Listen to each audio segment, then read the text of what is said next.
Friends, ఈ story కనుక మీకు నచ్చినట్లయితే లైక్, కామెంట్, షేర్, సబ్స్క్రైబ్ చేసుకోవడం మర్చిపోకండి. అలానే హై పాయింట్స్ ఇచ్చి మరింత రీచ్ వచ్చేలా చూడండి. Define love part 42. ప్రాసెస్ అర్థమైందా పొట్టి? ఆమె పెదవ చివర అందమైన ముద్దిస్తూ అడిగాడు. నీరసంగా బదులిచ్చింది Varenya. Do you like it? కెంపులుగా మారిన ఆమె చెంపలే అతనికి సమాధానం చెప్పాయి. లైట్ ఆన్ చేసిన విరాట్ షార్ట్ వేసుకుని బయటకు వెళ్ళడంతో గది మూలగా పడున్న చీరని జాలిగా చూస్తూ అంతేంత దూరంలో ఉన్న విరాట్ షర్ట్ని వేసుకుని బెడ్ దిగాలని చూసింది. మరుక్షణం అసలైన నరకం కనిపించి కళ్ళ నుండి నీళ్లు జలజల రాలిపోవడంతో నీరసంగా బెడ్పై కూర్చుండిపోయింది వరేణ్య.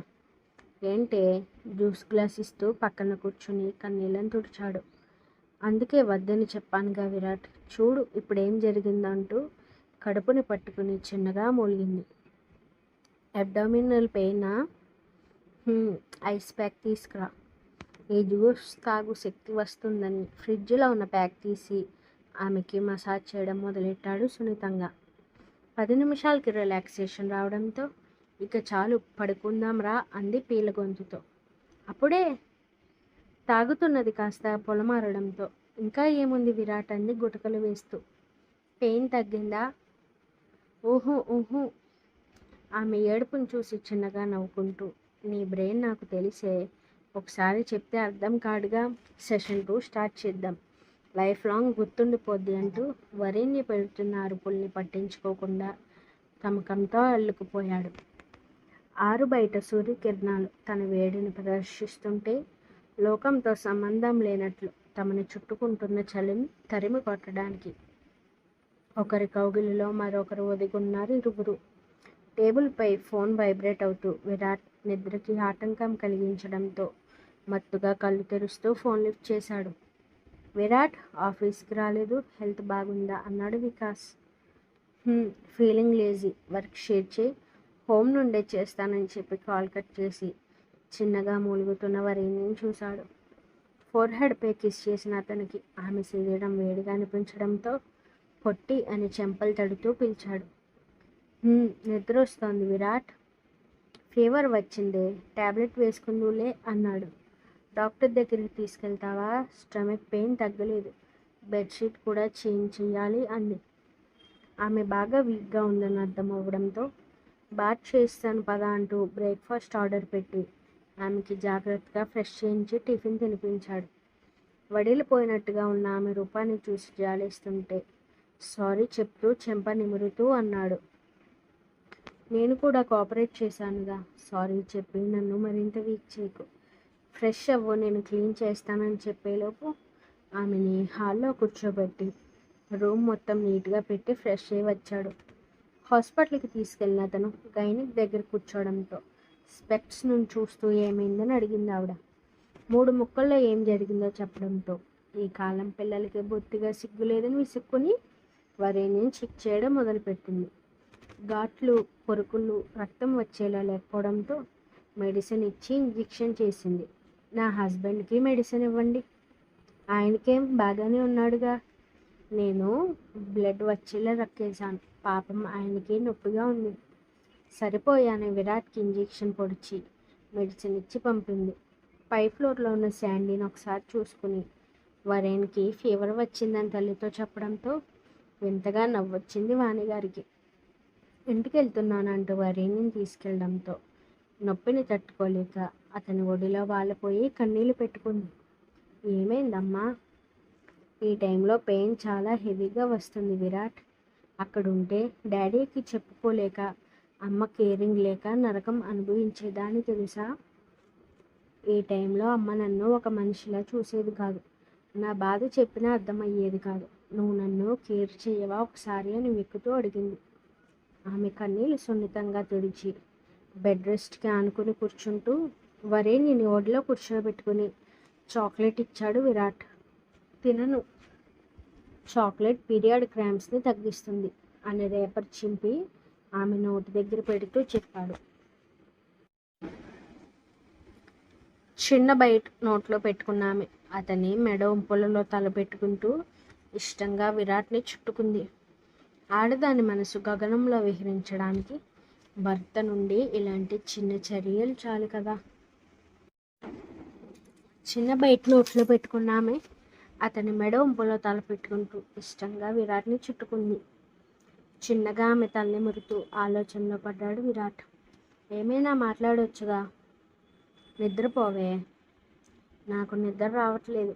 నువ్వు ఏమైనా మాట్లాడితే కొడతాను. కాదు మౌనంగా ఉన్నావును అంటే కొరికేస్తాను అని చెప్పింది చిన్నగా. ఉఫ్. ఆ ఓకే, మధ్యలో డిస్టర్బ్ చేయకు. ప్రామిస్ అసలు డిస్టర్బ్ చేయను విరాట్. వరేణ్ణి నిద్రపోవాలని ఆమెకు అసలు ఇష్టం లేని స్టడీ టాపిక్ మాట్లాడడం మొదలుపెట్టాడు. మధ్యలో డిస్టర్బ్ చేయనని ప్రామిస్ చేసింది కాబట్టి ఫేస్ నాష్టవంకర్లు తిప్పి విరాట్ని తిట్టుకుంటూ చిన్నగా నిద్రలోకి జారుకుంది వరేణ్య. అతని చుట్టూ ఉన్న చేయి కిందకి జారిపోవడంతో వరేణ్యని బెడ్పై అడ్జస్ట్ చేసి ల్యాప్టాప్ ఓపెన్ చేశాడు.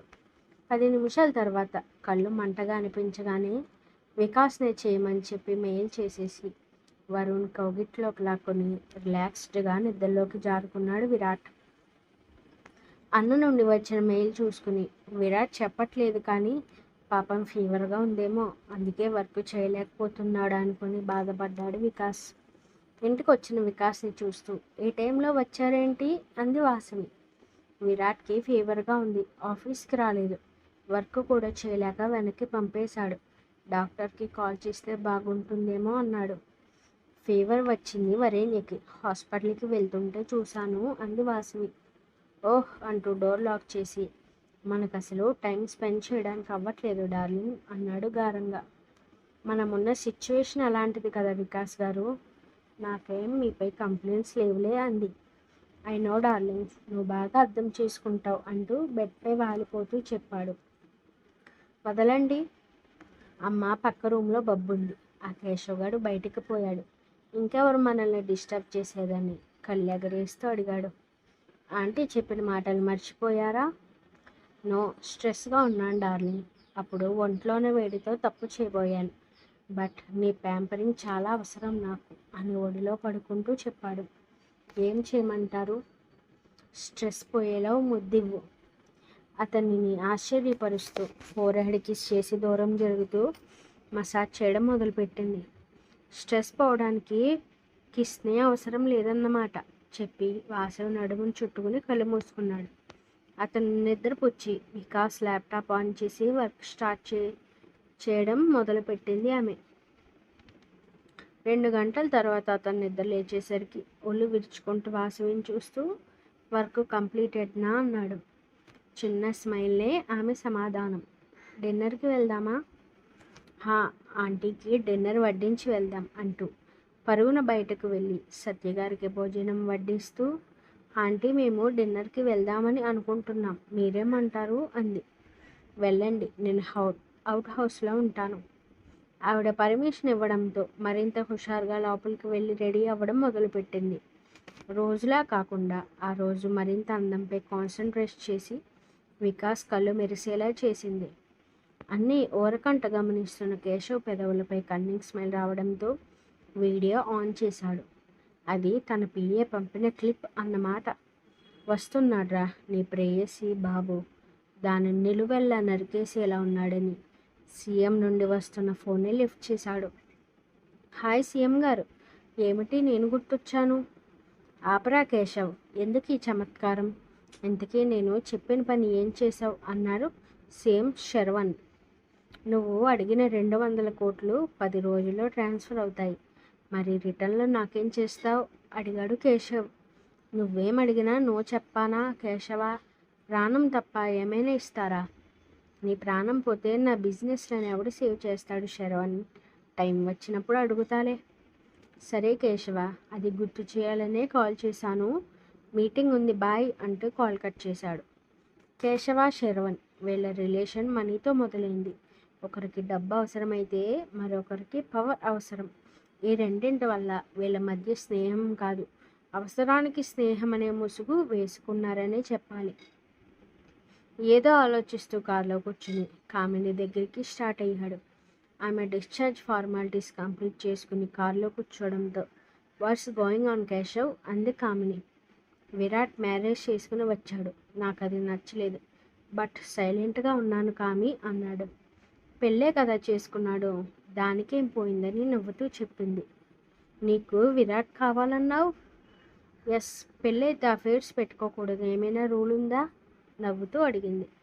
వాడు పెళ్ళంతో హ్యాపీగా ఉండకుండా ప్రాజెక్ట్లో ఇన్వాల్వ్ చేసేసాను. ఈ టెన్షన్లో దాన్ని పట్టించుకోడు. ఇద్దరి మధ్య గొడవలు వస్తాయి, విడిపోతారు. ఎలా ఉంది నా ప్లాన్ అన్నాడు. ఆ ఊహ చాలా బాగుంది కేశవ్. నువ్వు అక్కడే ఉంటావు కాబట్టి మరింత ఈజీ అవుతుంది వాళ్ళని విడగొట్టడం. ఇద్దరూ ఆనందంతో హైఫై ఇచ్చుకున్నాక ఆమెను తీసుకుని గెస్ట్ రూమ్కి వెళ్ళాడు. నేను నీ రూమ్లోనే ఉంటాను బాస్ అని గారంగా చెప్పింది. విరాట్ ఆర్ నేను, ఇద్దరిలో ఒకరితోనే నువ్వు ఉండాలి. You choose Virat. సో నీతో రిలేషన్లో ఉండలేను కామి అన్నాడు. నన్ను దూరం పెట్టేస్తావా? No, you are my well wisher. సత్యని పంపమని ఐడియా ఇచ్చావు కాబట్టి నేను ఈ రేంజ్లో ఉన్నాను. నిన్నెలా వదిలేస్తాను? జస్ట్ మన మధ్య నీడ్స్ ఉండవంతే అన్నాడు. ఐ డోంట్ లైక్ ఇట్ అంటూ బెడ్పై వాలింది. టేక్ సమ్ రెస్ట్ కామి అంటూ బయటకు వచ్చేసరికి అవుట్ హౌస్కి వెళ్తూ కనిపించింది సత్యగారు. ధైర్యం అంటూ భారీ డైలాగ్స్ వేసింది. ఇది అసలైన రూపమని నవ్వుకుంటూ తన రూమ్కి వెళ్ళి రమ్ బాటిల్ ఓపెన్ చేశాడు.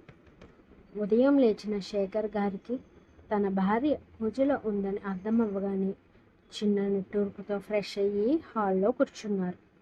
ఆయనను చూడగానే మొదలెట్టారు సొనుక్కోవడం. ఇక విసుగు రావడంతో ఈసారి బెదిరించిన సునంద శాశ్వతంగా వదిలేసి వెళ్ళిపోతానని చెప్పగానే వెంటనే నోరు మూతబడి టిఫిన్ తెచ్చి చేతికిచ్చారు. వరేణ్యపై నీ కోపం తగ్గదా? చిచ్చి, అస్సలు తగ్గదు. మండపంలో నా పరువు తీసిపోయింది. పాపం ఆ కుర్రాడు కృష్ణ ఇంకా దాని గురించే ఏడుస్తున్నాడు. షటప్. వాడెవరినో చేసుకుంటే నీ కూతురు ఏడుస్తూ బ్రతికేది. అలాంటిది సంతోషంగా ఉందని హ్యాపీ ఫీల్ అవ్వడం మానేసి వాడెవడో ఏడుపు పట్టింది నీకు అన్నారు సీరియస్గా. నేను ఎవరిని ఏమనను, మీరు ఇంట్లో ఉండండి చాలు చెప్పి వంటింట్లోకి వెళ్ళిపోయారు. నేను మళ్ళీ జాబ్లో జాయిన్ అవుతాను. నీ ముఖం చూసే కన్నా పని చేసుకుంటే 4 డబ్బులైనా వస్తాయని ఆరోగ్యం బాగోలేక పెట్టిన లాంగ్ లీవ్ని వెంటనే క్యాన్సిల్ చేసుకున్నారు శేఖర్. మరో 3 రోజులకి శాండీ కండిషన్ నార్మల్గా ఉండటంతో ఆమెని డిశ్చార్జ్ చేయించాడు సంజీవ్. ఒకవైపు డాక్టర్, ఒకవైపు దగ్గర పడిన పెళ్ళి, మరోవైపు వైజాగ్ వెళ్ళడానికి ఏర్పాట్లు ఏకకాలంలో చేస్తున్నాడు డాక్టర్ బాబు. రాజేంద్ర వర్క్ వల్ల ఆగిపోవడంతో రాధ మాత్రం వెంటనే వచ్చేశారు తన కోడలు గురించి. ఇంట్లోకి అడుగుపెట్టిన శాండీకి హారతిచ్చి లోపలికి వచ్చాక ఎమోషనల్గా హత్తుకుంది వరేణ్య. వదినమ్మ, మా అన్నయ్య పక్కన నిలబడు. ఆమె చెప్పినట్టు చేయడంతో మేడ్ ఫర్ ఈచ్ అదర్ అంటూ ఇద్దరిని కలిపి హక్కు చేసుకుంది. Control Sandy. చాలా ఏడిపించాను కదా అందరినీ. రెస్ట్ తీసుకుంటూ ఆమెను జాగ్రత్తగా బెడ్పై కూర్చోపెట్టాడు విరాట్. షాపింగ్ విషయం వరేణ్య విరాట్ తీసుకోవడంతో మిగిలిన పనులు సంజీవ్ సుదర్శన్ చేస్తున్నారు. ఇంకొక 3 రోజుల్లో పెళ్ళి. మరోవైపు వీళ్ళు ఆనందంగా ఉండటం చూడలేకపోతున్నాడు కేశవ్. విరాట్ని ఎలా ఇబ్బంది పెట్టాలా, అతని ఆనందాన్ని ఎలా దూరం చేయాలా అని పరిపరి విధాలుగా ఆలోచిస్తూ తలపోటు తెచ్చుకుంటున్నాడు పాపం. ఒకడి ఆనందాన్ని దూరం చేయాలని చూస్తే వాళ్ళకి తమ ఆనందం దూరం అయిపోతున్న పట్టించుకునే సిచ్యువేషన్లో ఉండరు. What next?